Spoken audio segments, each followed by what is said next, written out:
So, good morning everyone. Good morning. Good morning, sir. So, we are here with my partner.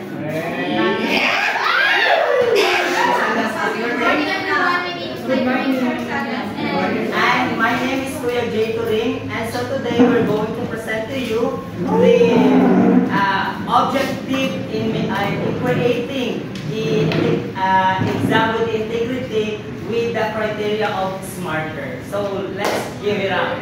Yay! So guys, before we start, I have a question. Have you ever set a goal but failed to achieve it? Yes.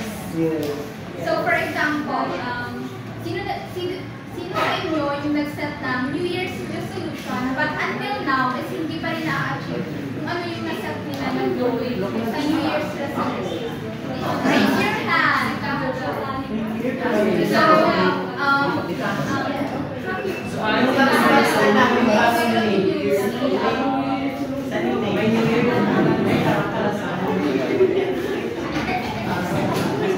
So, sa pag-achieve ng goal, kailangan natin ng maayos na objectives upang yung goal natin is ma-achieve natin directly and in time. So, but before we proceed, we have an activity first called the SMARTER race. So, instruction, can you read everyone? Class will be divided into two teams. Each team will be given some strips of paper with objectives written. What we will do is to find out which of the following objectives are SMARTER objectives and which are not. You can place it under the following column. You will do the activity in 2 minutes. After that, each representative to represent your work. So, class will be divided into 2 teams. This is group 1 and this is group 2 as usual. And you will be given a strips of paper, and those paper has written a different kind of objectives. It can be SMARTER objectives and it may be not SMARTER objectives. So it may be durable.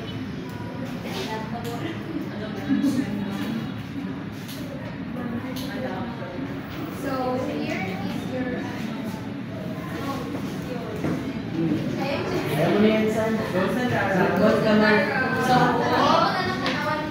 guys, it's your teamwork, guys. Teamwork collaboration. Teamwork collaboration. 10%. You will be given 2 minutes to do the task.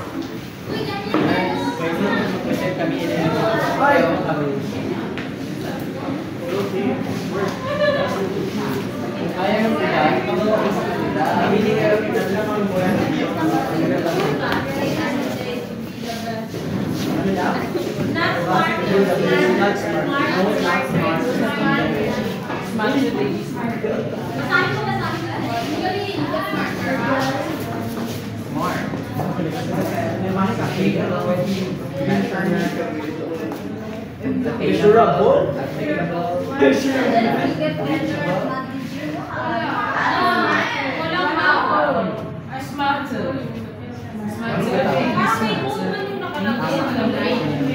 What?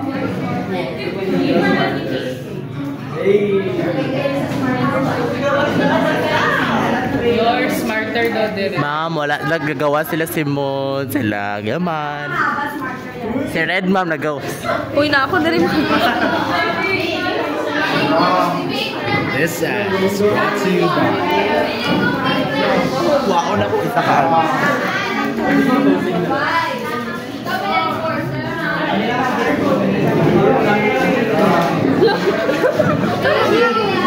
Doy, dito ako.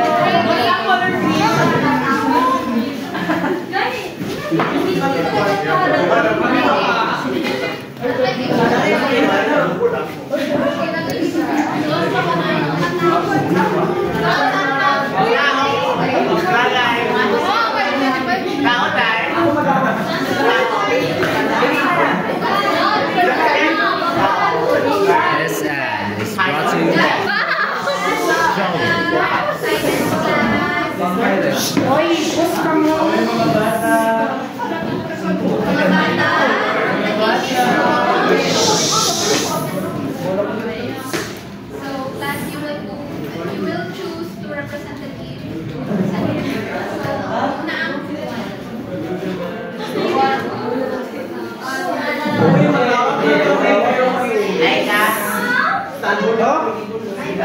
So we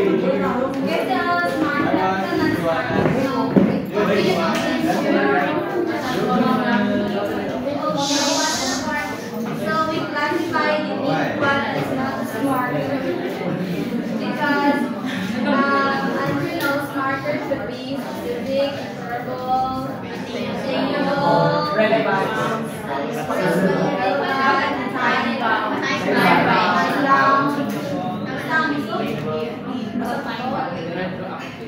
so this one example is the basketball team will train every day to be the best. So it is not specific on how each team would be the best. Train so each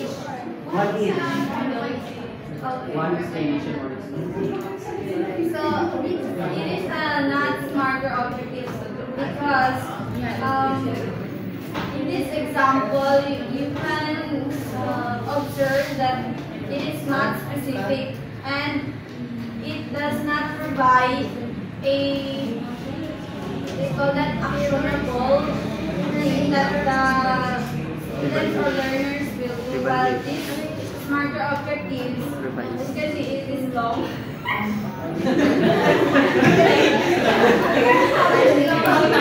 Yes, it shows that the specific thing that the student will do. So that is my explanation of both. And so thank you, group 1. Next group. To represent the team.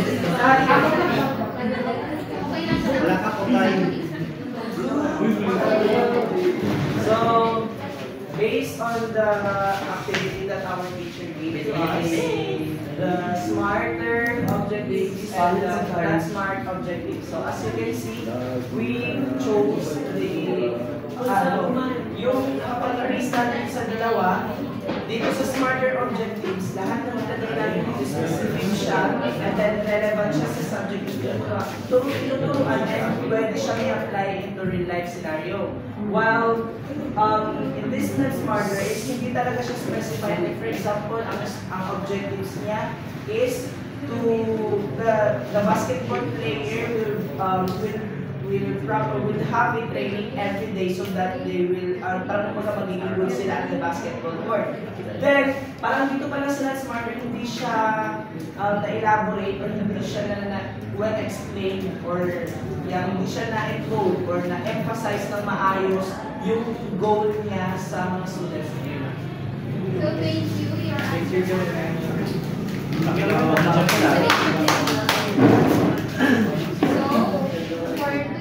Our topic is about the characteristics of objectives, the smarter.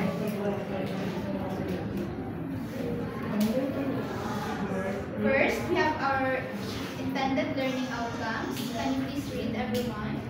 Explain each characteristic in a smarter framework and elaborate how they contribute to effective goal settings. Apply the smarter criteria in formulating well-defined objectives for educational or personal development scenarios. Evaluate the effectiveness of devising objectives by assessing whether they meet the smarter characteristics and implementing necessary improvements. So, before we will proceed to our main topic, we have here a question first. Why is goal setting important in teaching? Why is goal setting important in teaching the students for them to learn? So, the importance of goal setting is that it gives students direction, motivation, and a sense of purpose in their educational journey. Next, teachers focus their efforts, monitor progress, and create a culture of ongoing improvement. So, ang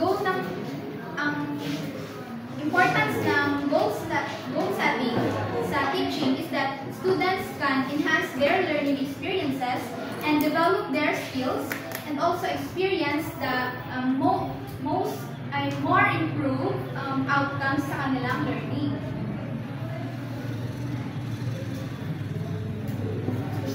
So, we will proceed to our main topic, the characteristics of objectives. First is the specific.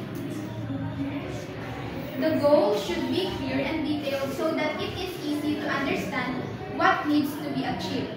So, if you have a goal, it is important to specify what your goal is. What exactly do you want to achieve by your goals? So, sa specific, it should be ma-specify mo kung ano yung gusto mong ma-achieve at the end of the time given na yung na plan or sa goal mo na nilagay mo. And next is the measurable. There should be indicators or metrics to track progress and determine success. So sa measurable is dapat ma-measure mo or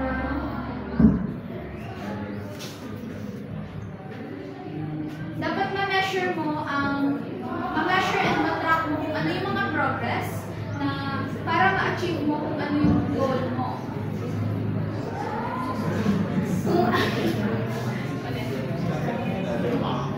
Your goal should be achieved through measuring kung ano yung progress na nagawa mo toward achieving your goal. How will you track your progress? How will you track your progress? For example,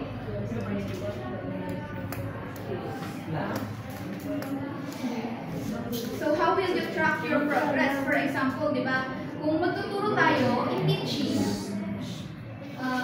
how will you track the progress, the learning progress of your students? Anyone, how will you track your progress, the learning progress of your students in? Okay. I think from what I have learned, use the NEC for the measure if your student have exam in this topic or they still based on this topic. Para kumbaga, alam niyo yung may learnings na sila sa discussion bago mo ituro sa kanila kasi therefore, if alam na nila, ikaw as a teacher, explain mo lang sa kanila yung mga main parts or mga kumbaga yung surface or pa-complex mo lang sa kanila yung topic. Okay, thank you, Mr. Kelly. So, to track the progress, the learning progress of your students, you should first align your objectives in the learning outcomes, kung ano yung learning outcomes na nilagay mo. And then, second is you should set measurable criteria. And then, next, you should consider the learning of your students, kung ano na yung natutunan nila and kung ano pa yung matutunan nila. So, what's the next one? Achievable. Achievable can be also called attainable. The goal should be realistic and attainable based on available resources, time, and capabilities. So, pag magsaset ka ng goal, it should be achievable. Like, is it realistic? Totoo ba ito? Ma-achieve ko ba ito sa given time? Ma-achieve ko ba itong goal ko pag ginawa ko ito, pag naset ko ito para sa sarili ko? And for the teaching, ma-achieve ko ba ito? Na maituturo ko ba ito sa aking students na ma-learn ba nila ito? Or achievable ba para sa kanila kung ano yung learning na ituturo ko? Is it suited to different learning styles? So guys, class, can you remember the different learning styles? Anyone? Yes? It's the kinesthetic, auditory, visual, kinesthetic, auditory, visual and tactile. Okay. And so, kung magsiset ka ng, kunyari objectives, is it achievable? Dapat achievable siya sa student who learn those objectives na inilagay mo. So, it is suited to different learning styles of your students. So, if your students is learning through auditory, you should include like videos or presentations like images. And the next is relevant. So the goal should align with their personal, educational, or professional objectives. So kapag relevant ang objectives is, it should be aligned with your personal or educational or professional objectives.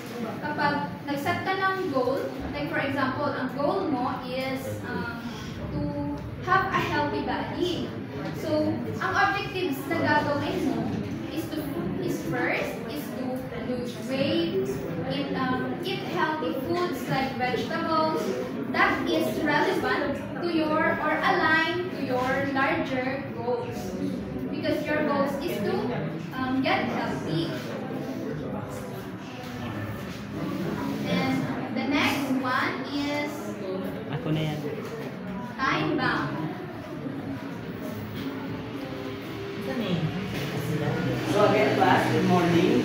So if you talk about time bound, it is refers to the specific deadline should be set to maintain focus and motivation. So what are the possible questions in this criteria? So what are the deadlines? So you must set a time in order to achieve those goal that you want to achieve. For example, in a PE class, so you want to gain weight or you want to be healthy, or you want to what we call that? Your goal is to be faster in running. So you have to set a goal. For example, I need to run 3 kilometers in 30 minutes. So before you run 3 kilometers within 15 minutes. So in order you to set a goal with time, you have to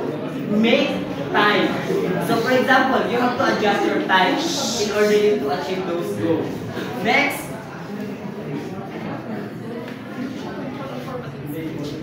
is evaluated. So what do you mean by evaluated?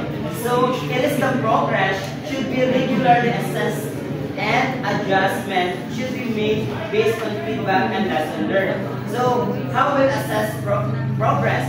So by evaluating, by assessing the progress of a certain activity or the goal, then you notice something that this is irrelevant to this kind of goal. So what thing you should do, right? So you have to evaluate in order you to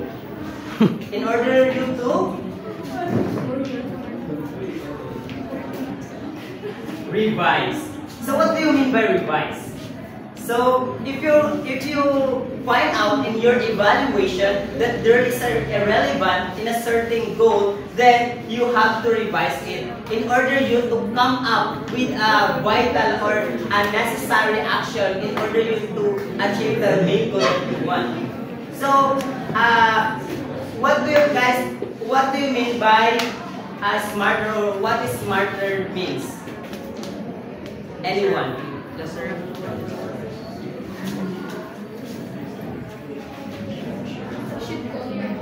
What do you mean by smart? Or do you have any idea what smart means for? Mr. Kelly, what is acronym SMARTER? Specific, measurable, achievable, relevant, time-bound, evaluated, and So, in order to integrate this smarter, we will going to deal with our main topic, which is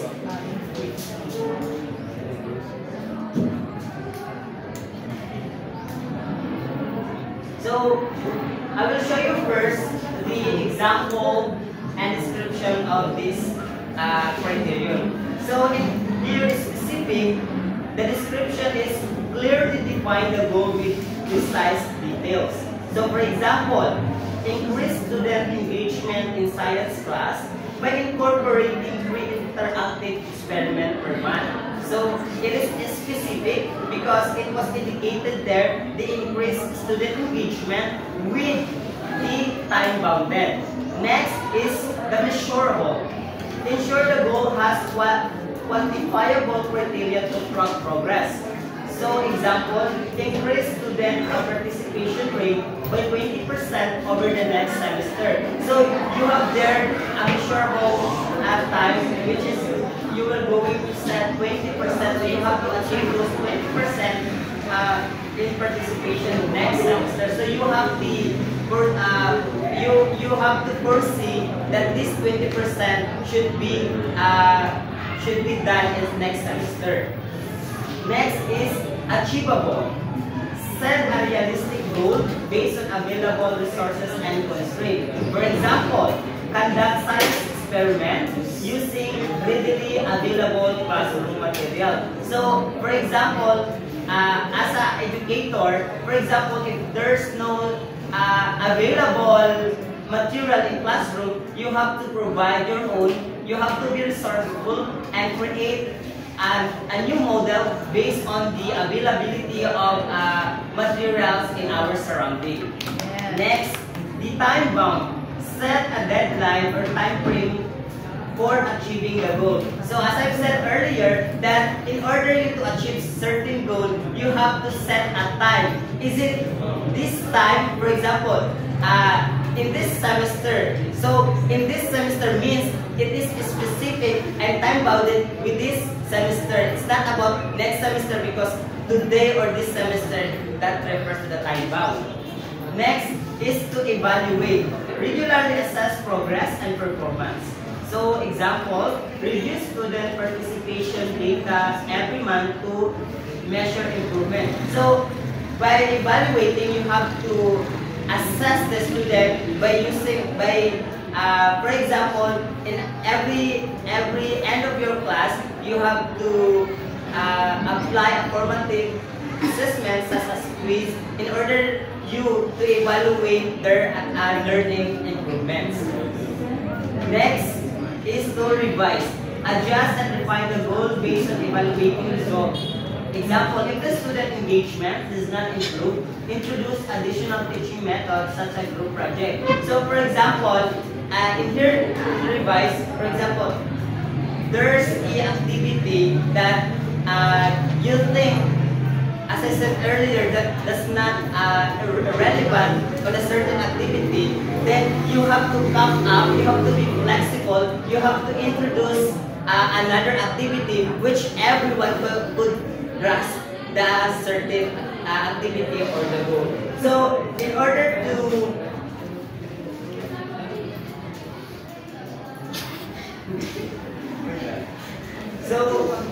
in integrating this smarter criteria in our topic, which is the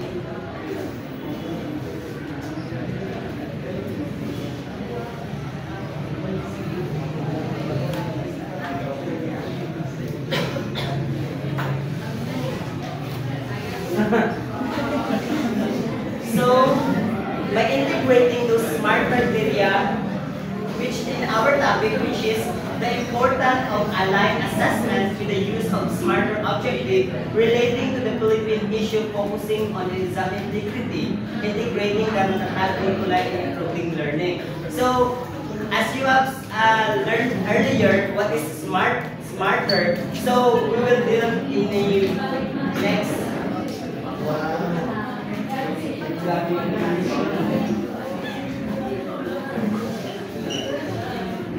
So, we have here the question, why do we have assessment in school, and what is their main purpose? Anyone? Give me a number.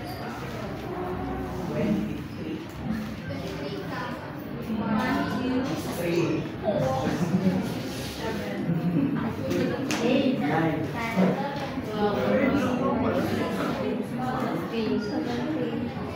11, 18 ka. 20. Mga 22.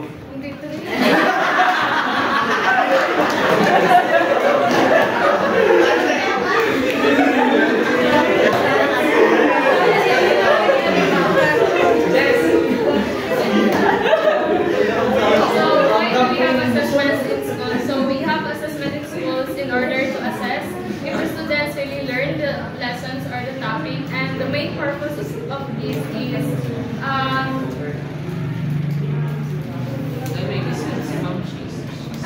and the main purpose of this is to track the progress of the student.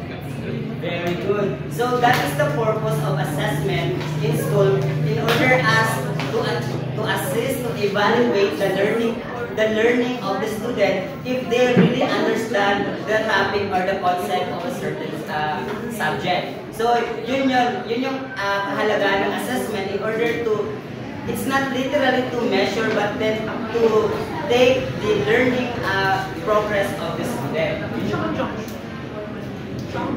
Next, beyond checking understanding, how can assessment help students improve?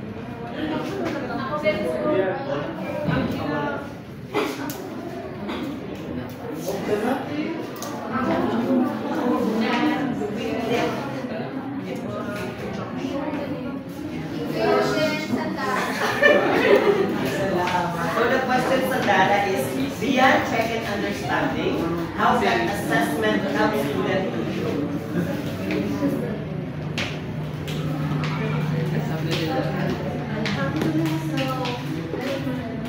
Related to study backwards, it is not just a quantitative measurement of the student learning. It is about how the student will improve themselves. Because our main goal is to students to learn the self-regulation, and that is without the guidance, students can already know how to improve yourself based on the results of the different based on the result of our performance. So that is the self-evaluation. So that's correct. In order as to assess the learning of the student, you have to evaluate, right?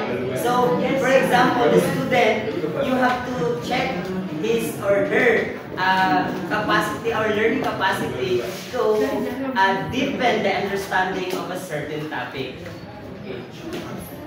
So next, recently, there are reports of leaked board exam questions in the central examination. So how do you think this affects our educational system?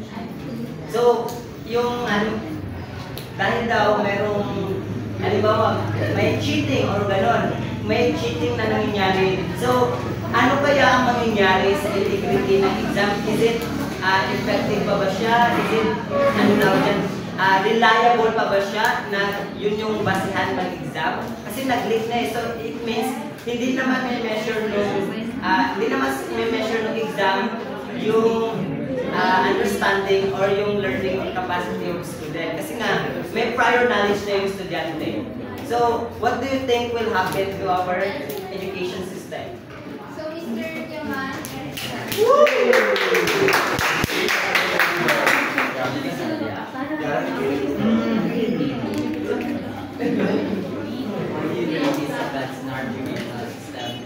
It affects our educational system by it could not measure the assessment well, or it have no fixed assessment because there is leaking of questions.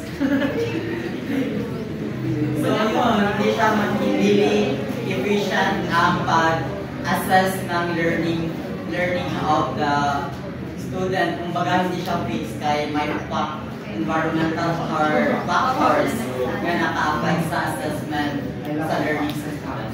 Yun yung sabi ko kanina.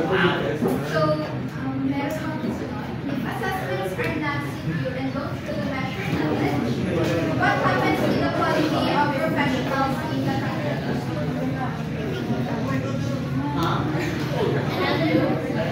Follow-up question daw. Follow-up question.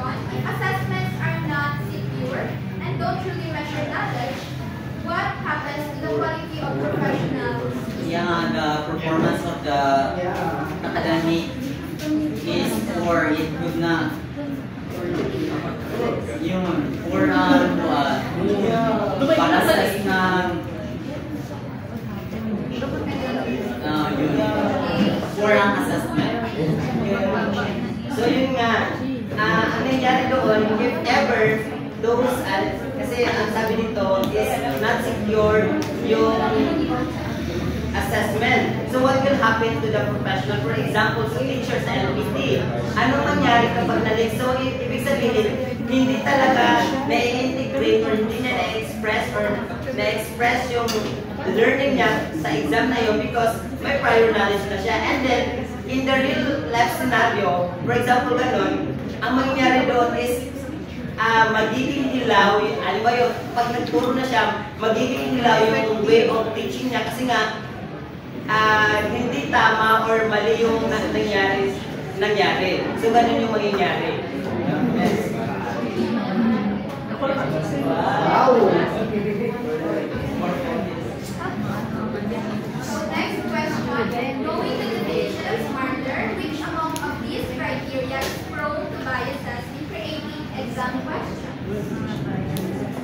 Yeah, so as you have learned earlier, the specific, the measurable, the attainable, the relevance, the time-bound, evaluate, and the revise. So, which among of these criteria is prone to bias in creating exam? So, for example, I will give you an insight. For example, in a certain area, in a certain community, or you are teaching in a local barangay with a various student. So, okay.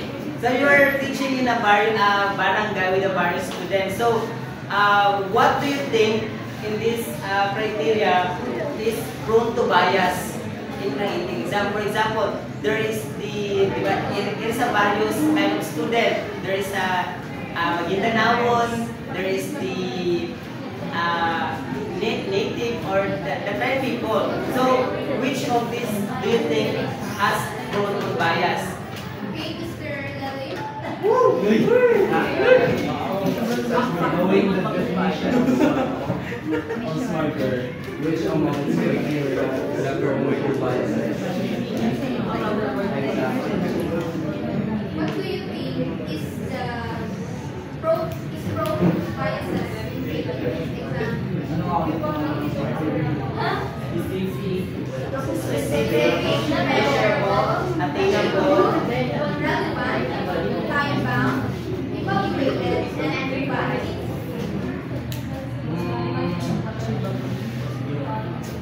I think yung prone to biases is specific kasi nga they only focus on a specific topic where, ayun nga, specific bias.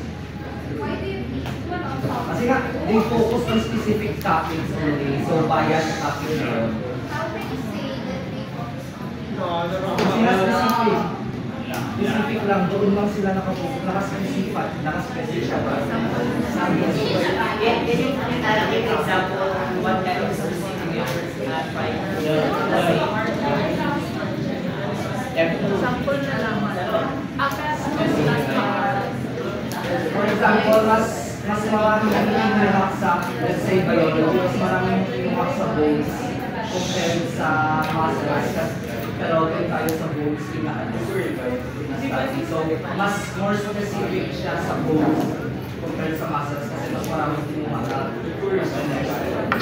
Okay, so for example,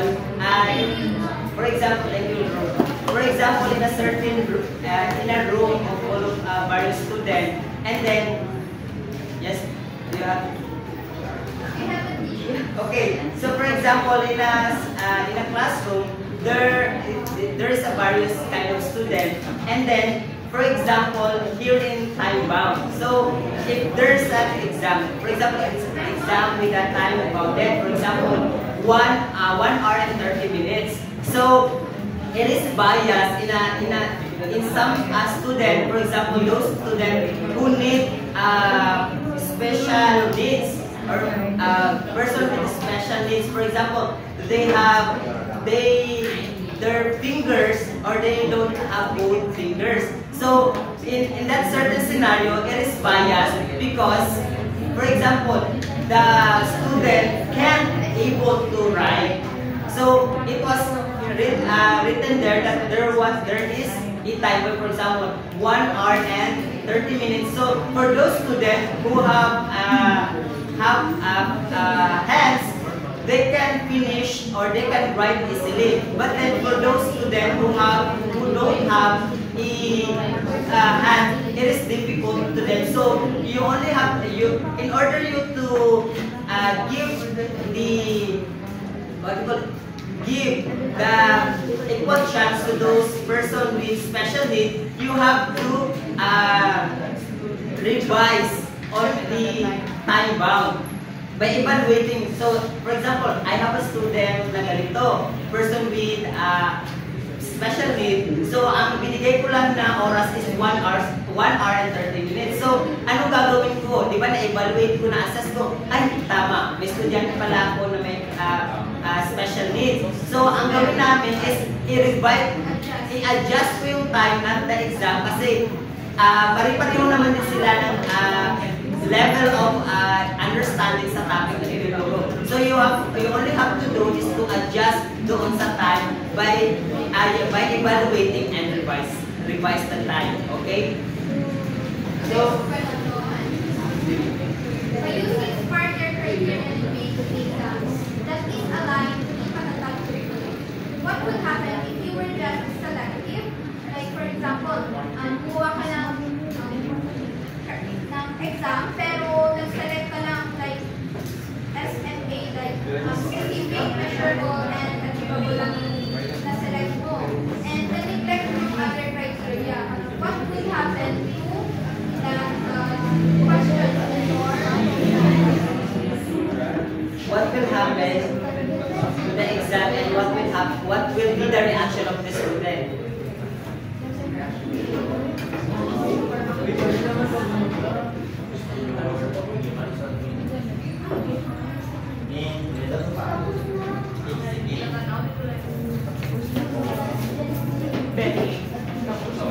Abdullah Al-Farah?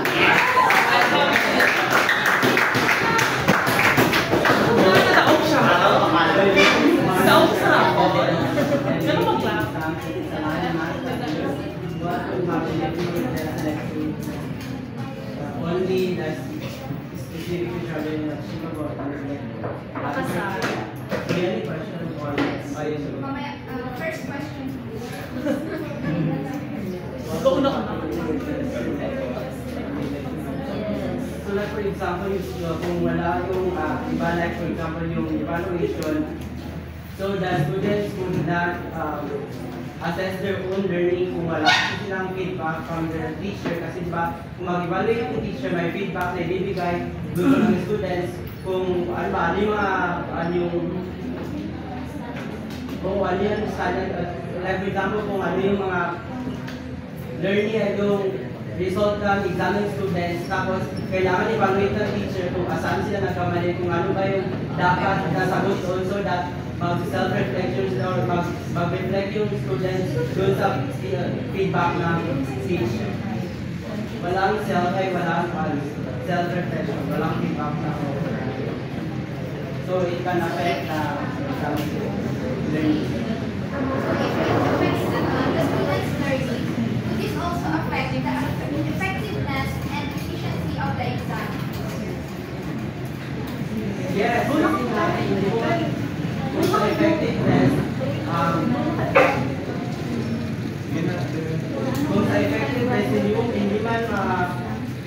hindi mo mag-ensure teacher kung ay limang class ng students, walang evaluation.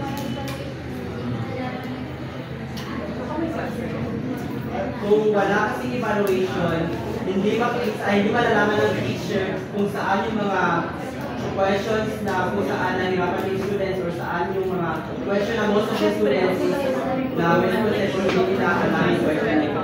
So, tama. So, for example, thank you, marami. So, for example, SM lang yung ginamit, and then i-disregard niya yung time familiar, then yung evaluation, then relevance, and then the revise. So, kahit gaano pa ka-specific yung question mo, kapag hindi naman relevant, for example, ang topic nyo is about picturology, or should I say geometry?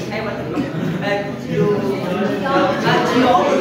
So the topic in geology is that it's about Earth. So you given a specific question. For example, what is the part of the mitochondria is the powerhouse of the cell. Then give another three part of the cell of animal cell. So even though the question is specific, but it's not relevant, right? So the student will not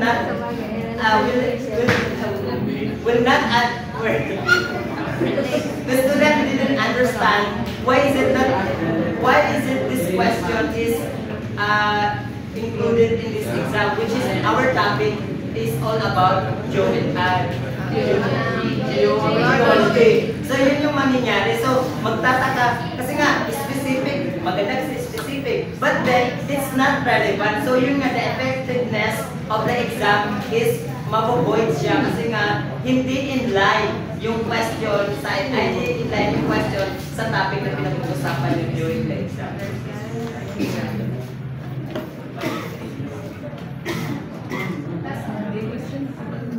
Another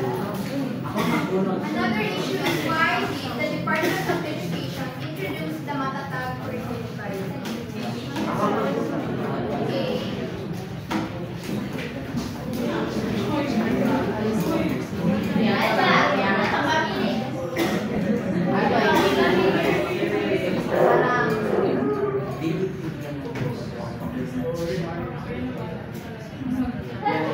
Narjana Muhammad. Toledo, Kimberly.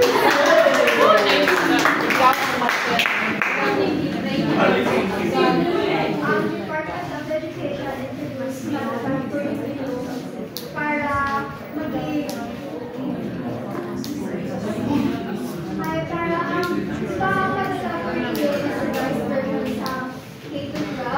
So, ang K-12 kay gamit sa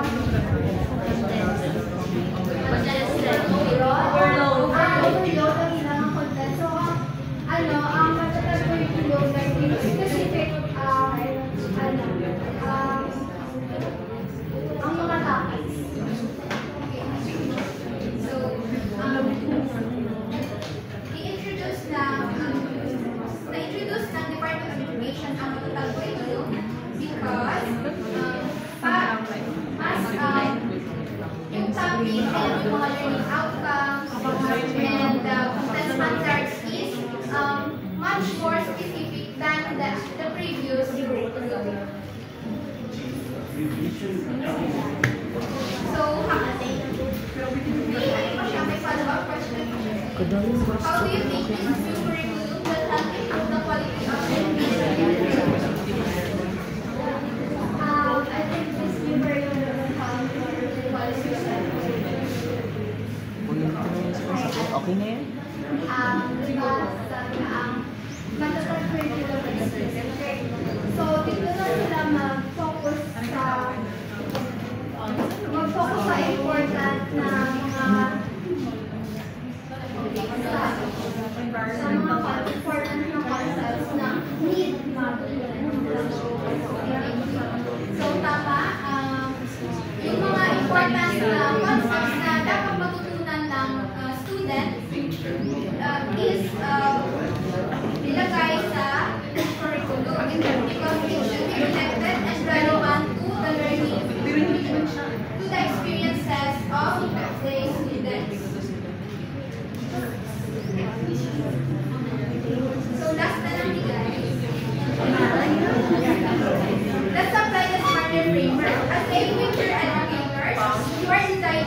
exam under the Matatag curriculum. How can you make sure your test is fair, relevant, and effective?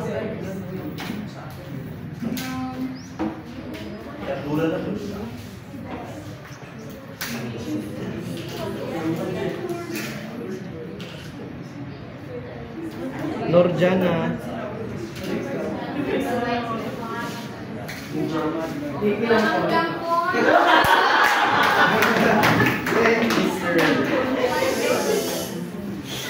How can you make sure your test is fair, relevant, and effective? So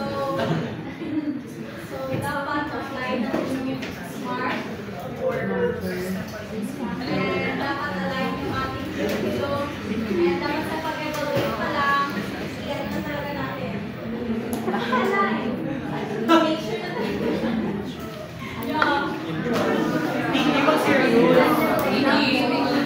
So, how can you make sure your test is fair, relevant, and effective? You can make sure your test is fair, relevant, and effective by developing a real competency that is based on the curriculum. You can make your test question relevant by connecting it to the topic that you have teach to your students, and if it is effective,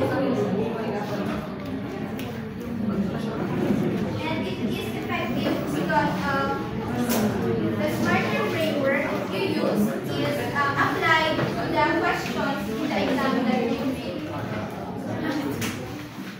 So that's all, guys. Do you have any questions? Okay, at the back, may mga questions tayo regarding the SMART. Do you have any questions or clarifications? Okay, thank you, guys. Iyak ko na.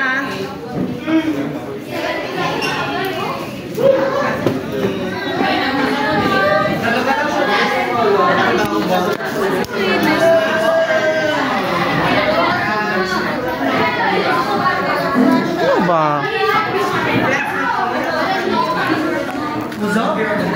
Uy, wala man mo na Mina, Paolo. Can't relate na mga wala ko lang.